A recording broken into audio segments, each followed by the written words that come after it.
Mr. Minister, Excellencies, Chairman of the Chamber of Commerce, ladies and gentlemen. For the first, thank you so much for inviting me to have a speech in your meeting. I have to tell you that I visited first time Iceland 1976, I think. Anders Lundgren, the present Swedish ambassador to Iceland, was attending the same conference quite a long ago. We were young and active in that time, active still, but not anymore that young. And also, when I was member of the Nordic Council, I attended several conferences and meetings here in Iceland, and I have also nice memories of collaboration with your Prime Minister, my colleague David Oddsson, early 1990s, when we were Prime Ministers in the same time.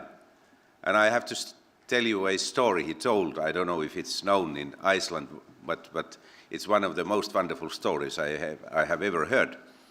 We met for the first time in 1991, and he explained how he met Israeli Foreign Minister Shimon Peres, who is, by the way, who is now president of Israel.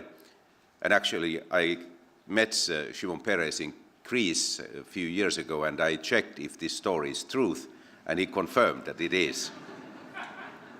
He told me that, Oddsson told me that they had a dinner together, and then Foreign Minister Peres wanted to show respect for Iceland, saying that he's so happy to meet Icelandic Prime Minister because we have so much common.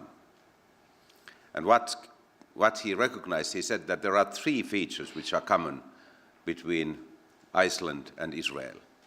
Both countries are small, both became independent roughly in the same time, Iceland 44 and Israel 48, and the names of the countries start with the same letter I.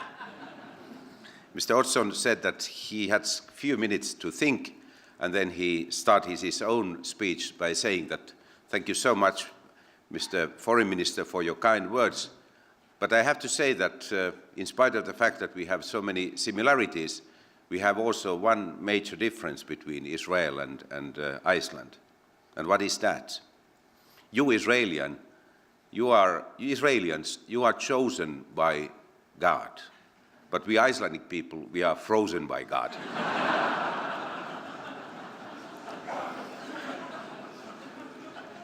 So I noticed that you have not heard this before.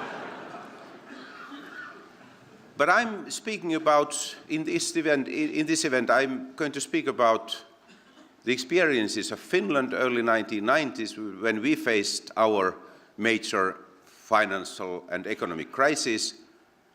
I will try to analyze what's going on in the field of science, technology, and innovation, in the next phase, what is going to be the next big thing to happen in that area, which is going to have a major impact in all countries in the world, even countries like Finland, Iceland, Singapore, even small countries in the world.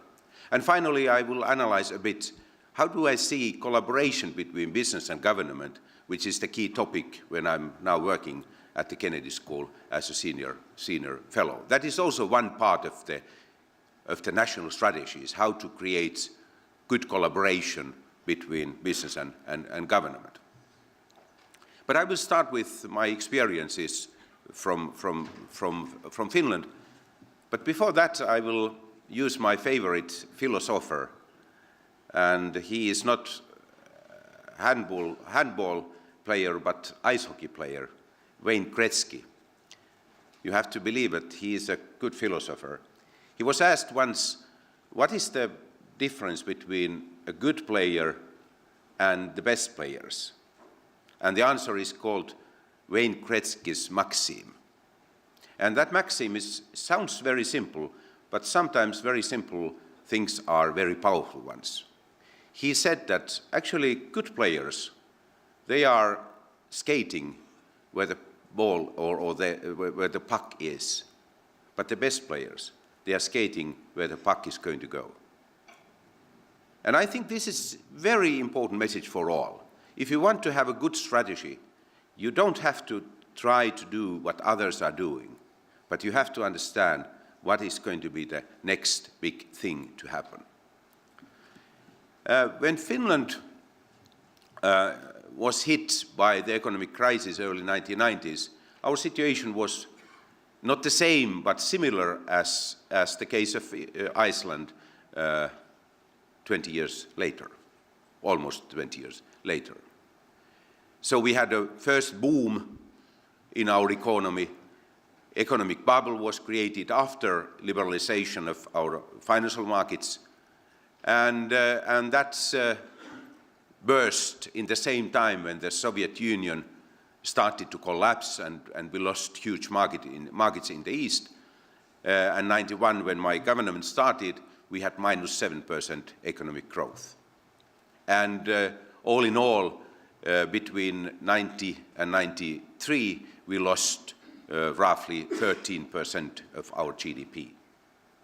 Unemployment rates went up from 3.5% to 19, close to 20%. And our financial situation, or our fiscal situation, budget balance looked very good during the boom years.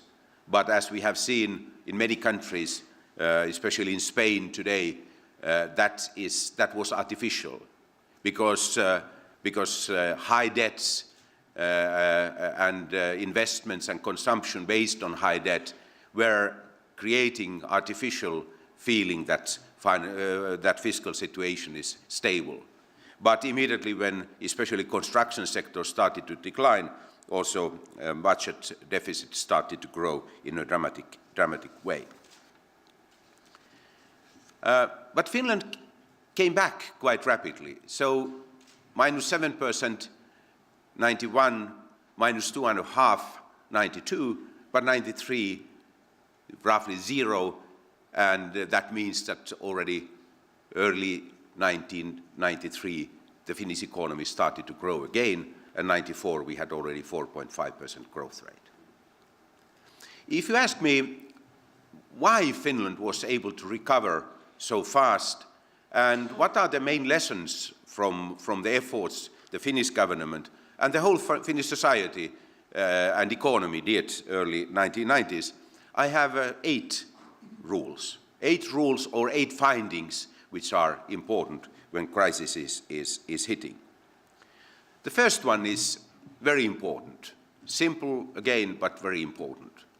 Crisis is not only a problem, it is also a great opportunity. It is a great opportunity to move resources from old to new. It's an opportunity to renew both economic structures and political system. And quite often in the midst of crisis you forget that. You start looking backwards when you have to look forward and to the future. And that is very important lesson taken from that crisis. Secondly, you need a strategy. Without strategy, there is not way out of crisis. Strategy doesn't mean very complicated things. It means very simple targets set and execution which is based on those strategic choices. In the case of Finland, our strategy was rather simple. We decided that for the first, we are going to re-industrialize country. We are getting back industrial competitiveness of the Finnish economy.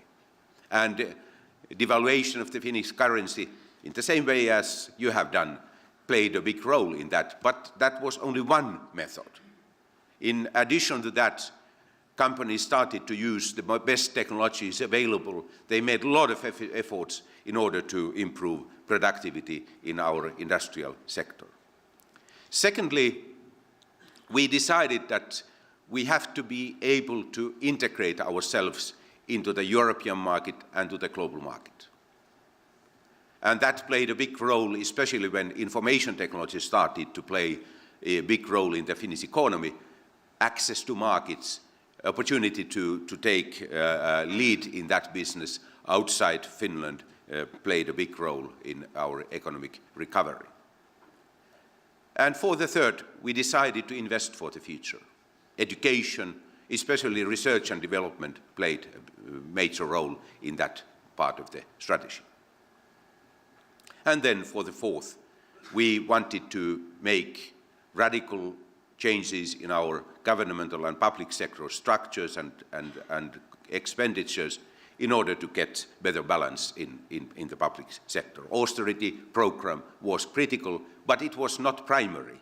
The primary target was to return back to growth. Austerity program was secondary, but very critical element. These four key targets we had when we started our efforts in 1991.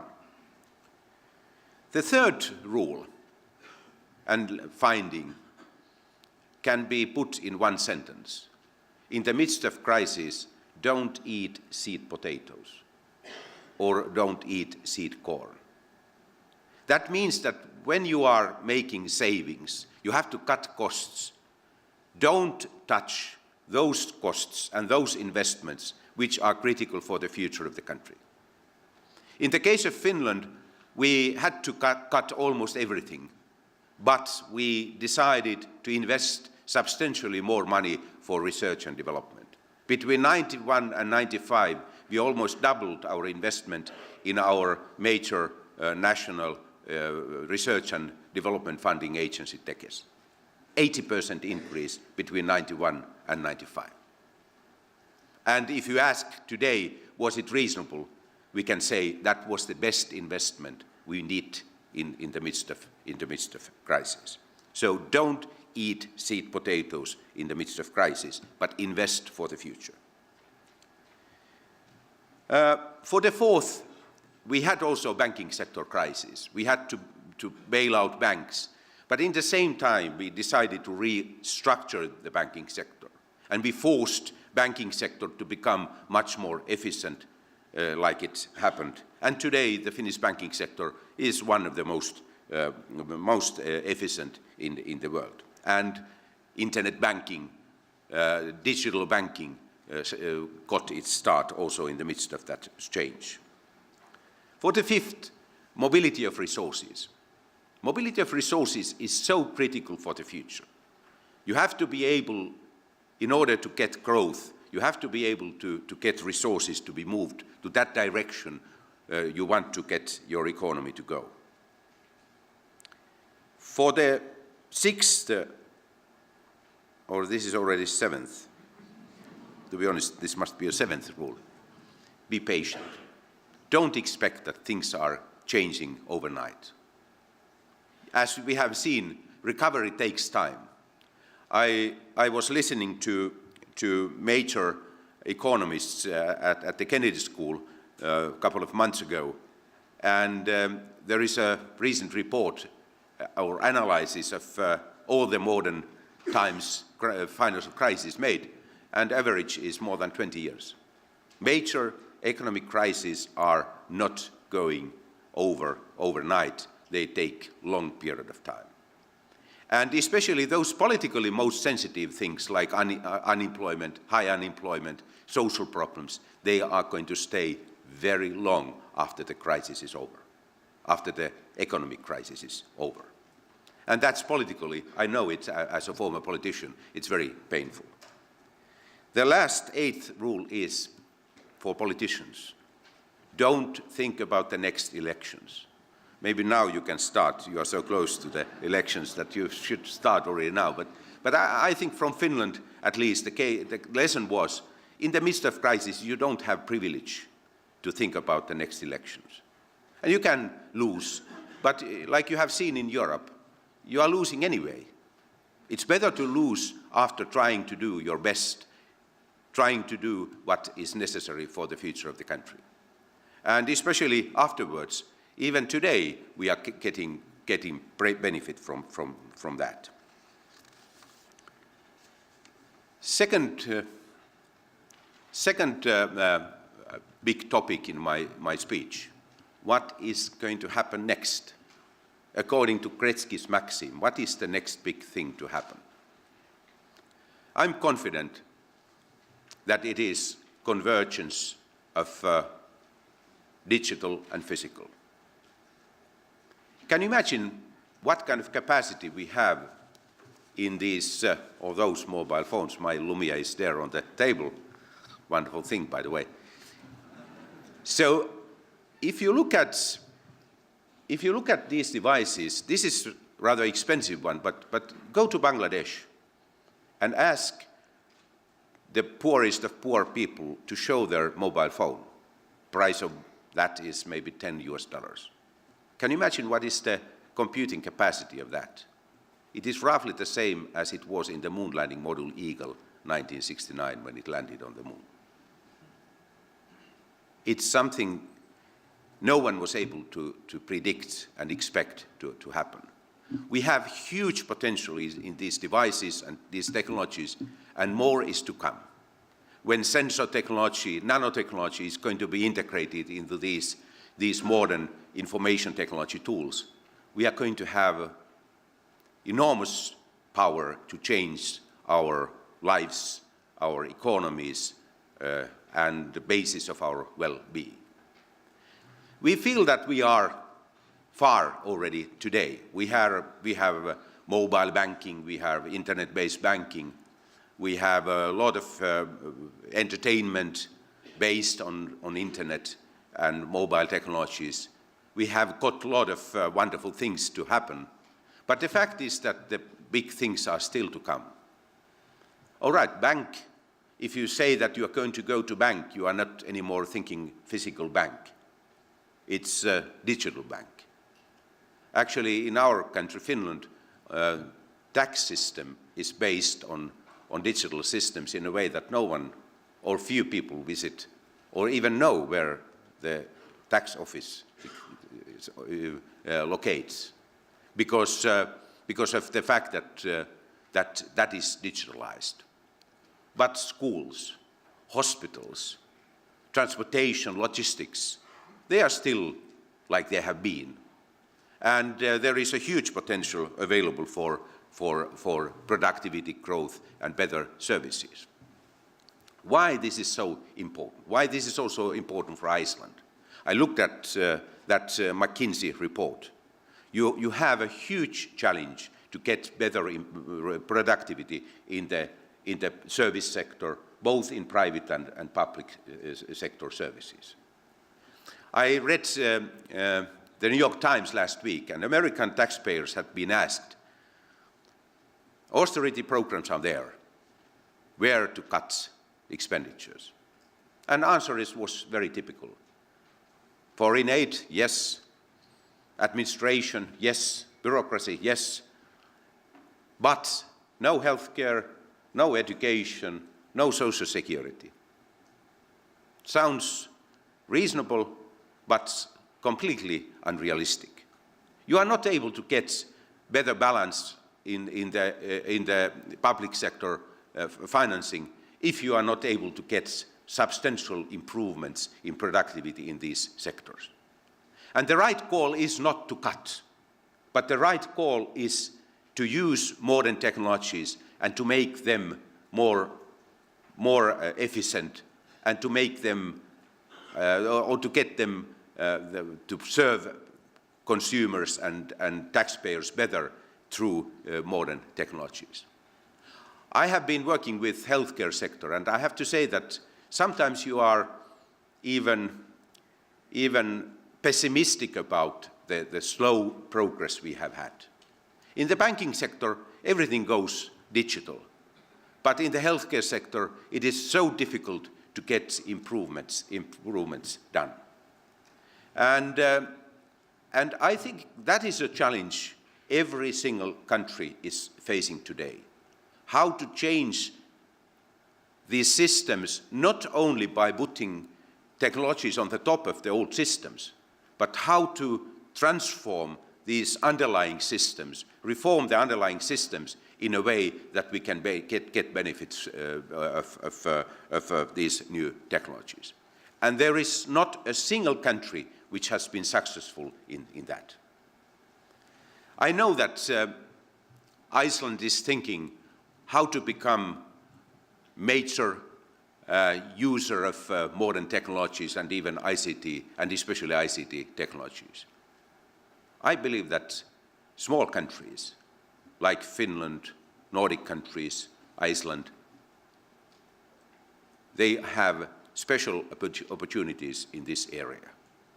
Small size is an asset in creating right kind of applications, new applications. We have not yet been efficient in doing that, but that is where the potential lies.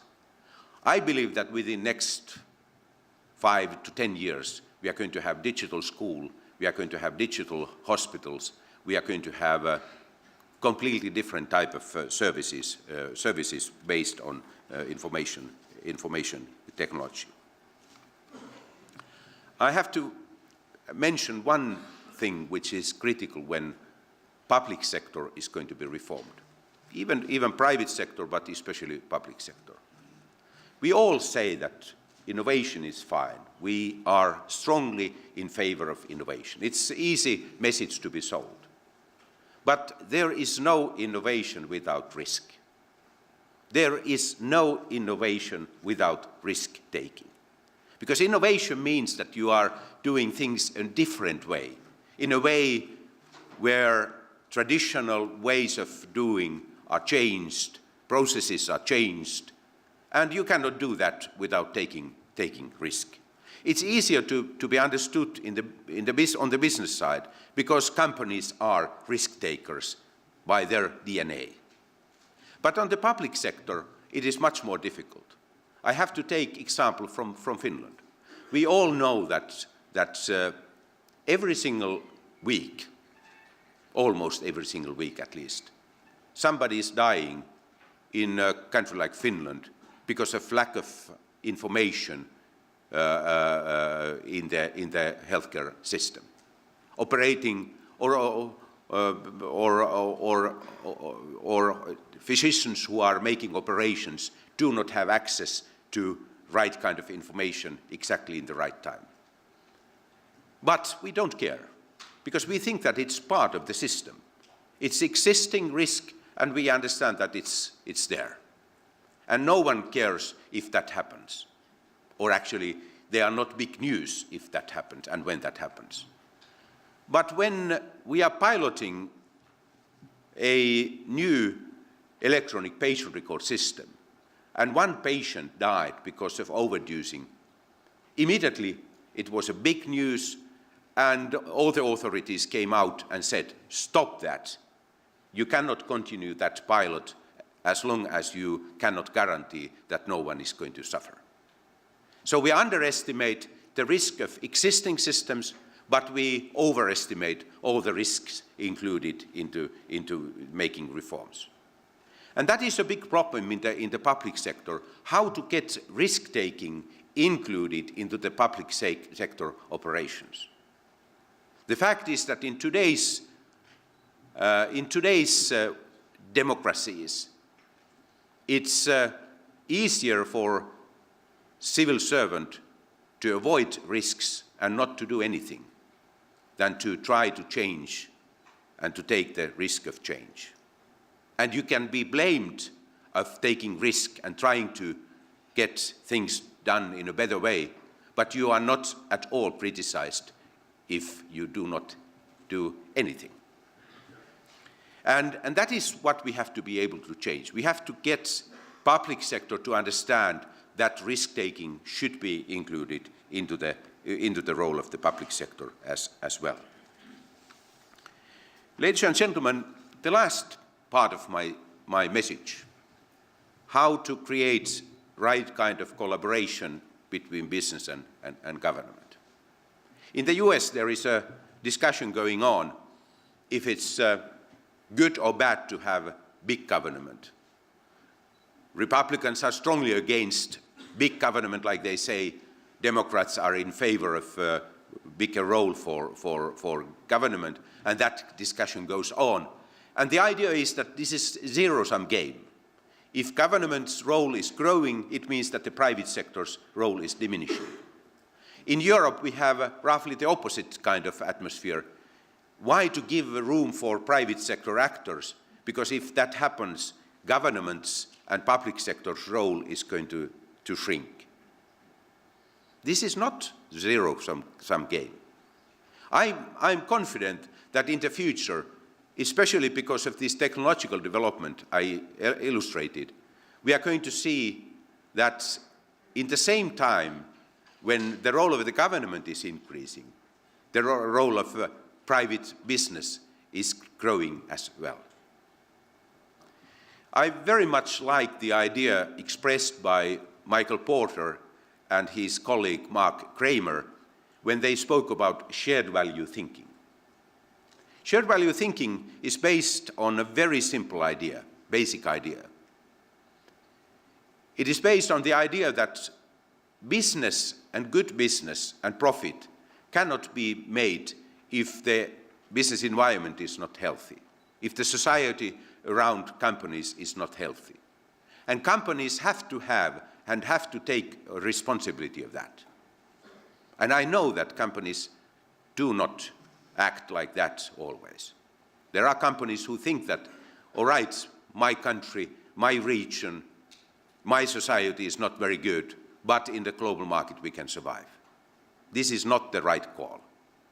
Companies have to be good citizens. They have to take care of the society around them as well, and it is, from business perspective, reasonable investment to be made.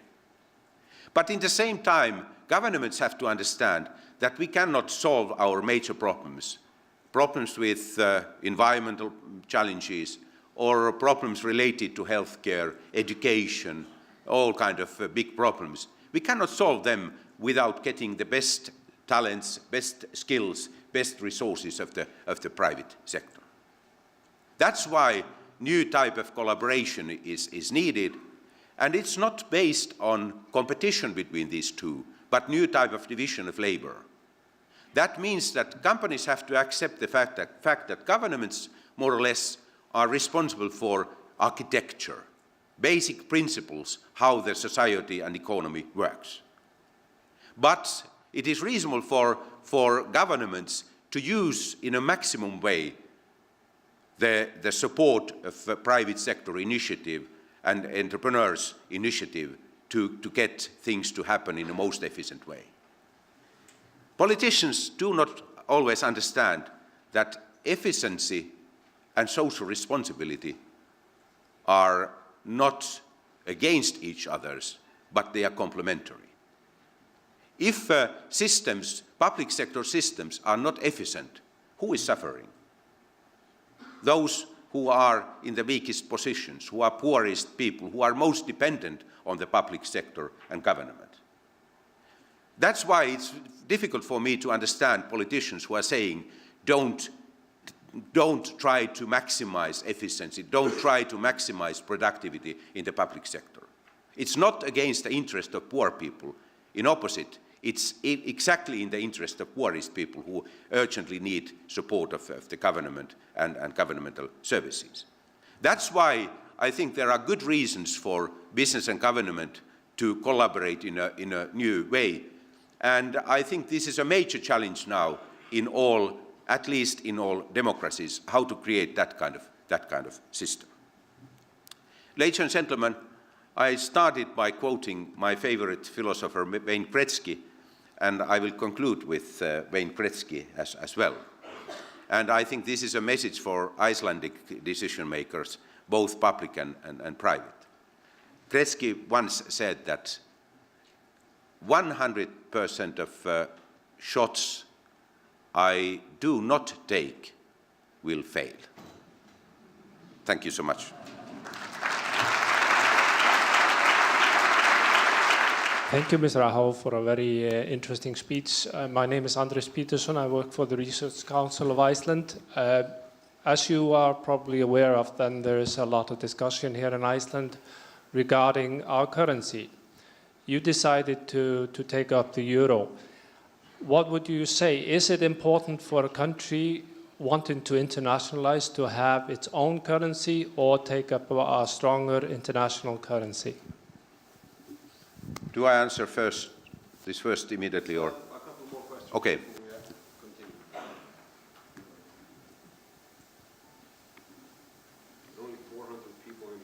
Yeah.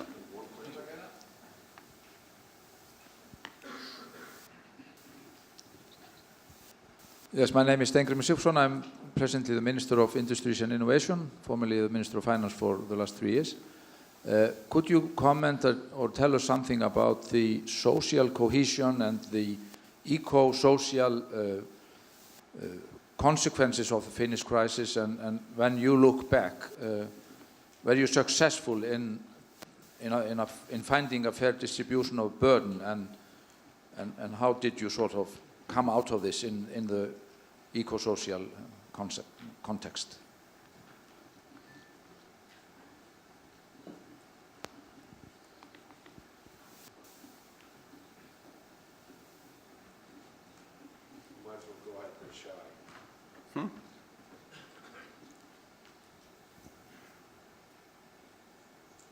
All right, shall we take these two? First, question of currency. I personally, I didn't support the idea that Finland was among the first countries to join Euro. It was not an ideological issue, it was a very practical issue for me.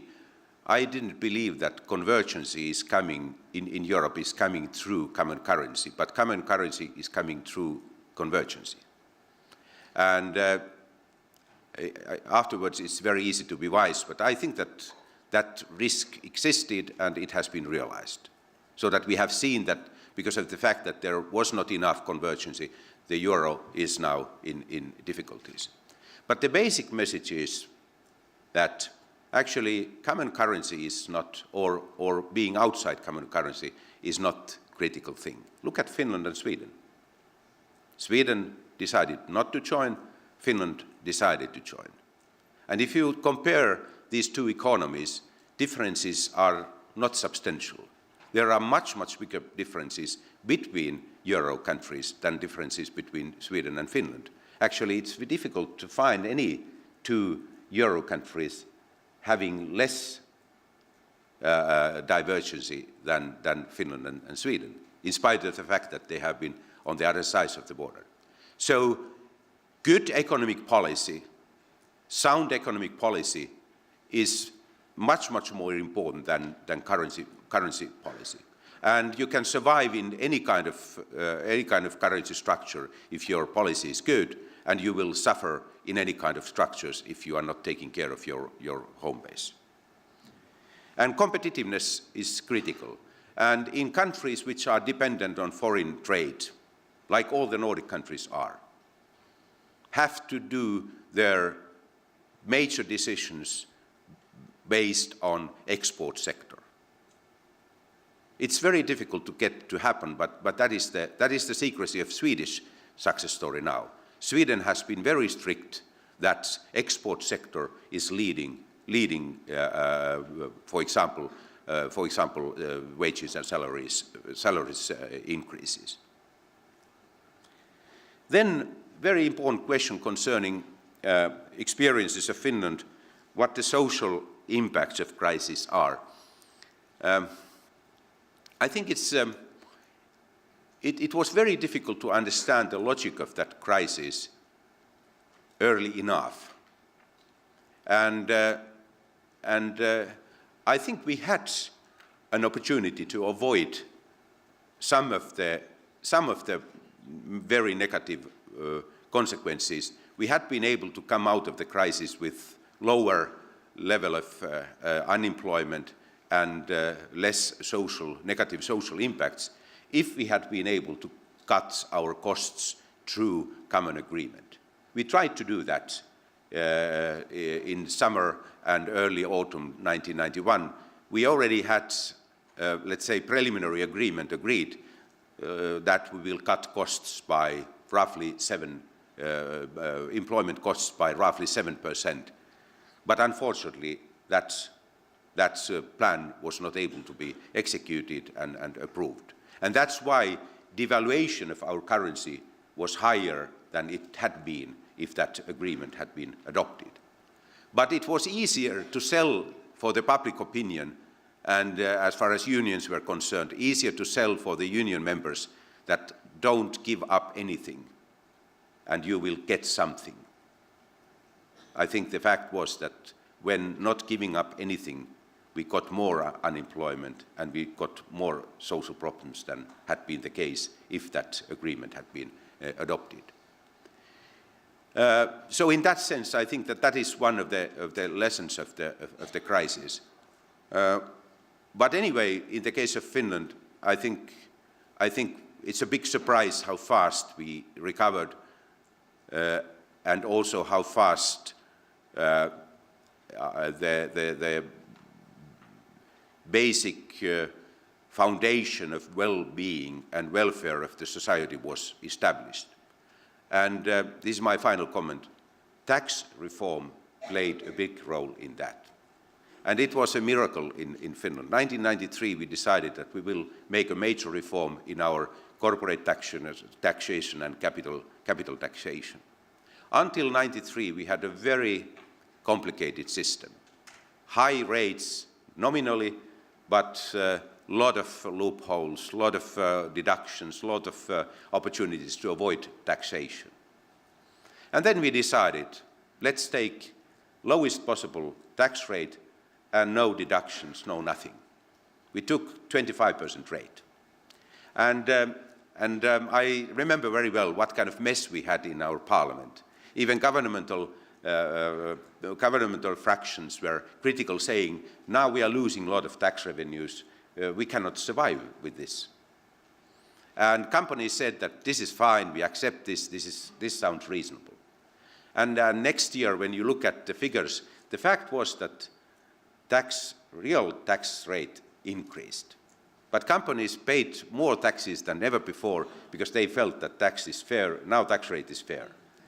And between 1993 and 2000, tax revenues increased by 2.5-fold, from 2 billion to 7 billion. And I think that saved the Finnish welfare system. That single decision saved the Finnish welfare system.